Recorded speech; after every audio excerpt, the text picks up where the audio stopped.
On Sunday the 6th of April 1969, a group of friends headed down to Mount Gambier to do some pleasure diving after a late night party.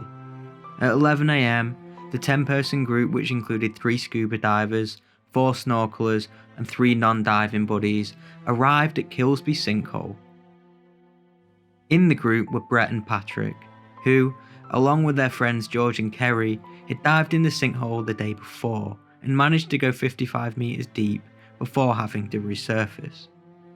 In the group, 4 of them planned to snorkel around the cave, whilst Bret and Patrick planned a deep dive whilst George took photos near the surface. The others had been advised by George not to go too deep, but they were confident because they had completed the deep dive the day before. Their goal was to scratch their names on the cave walls below, which was around 60 metres deep. After posing for some photos, the two made their descent. The two brought a 50-metre safety line with them.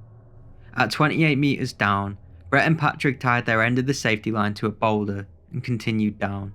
George intended to follow it down, but by the time he had tied his camera to the rope ladder, the safety line had disappeared. George then descended 30 metres to find that the rope had been tied to the boulder, but there was no sign of the pair. He decided to wait for the pair, but after 5 minutes, he grew worried and decided to resurface. George spoke to Kerry and decided to go and look for them again. He switched on his reserve air at around 30 metres, but could still see no sign of the two. He realised that the time was nearly up, and as he was running low on oxygen, he chose to return to the surface once more. However, as he turned to ascend, he noticed that something was gleaming in the corner of his eye, approximately 10 metres to the left of the chamber's main line. It was a torch. As he got closer, he noticed a diver lying lifeless on his back, with another diver motionless a few metres away. George realised that they were both dead and frantically swam for the surface, which he reached just as his air ran out. He told the others at the top, who went to get help.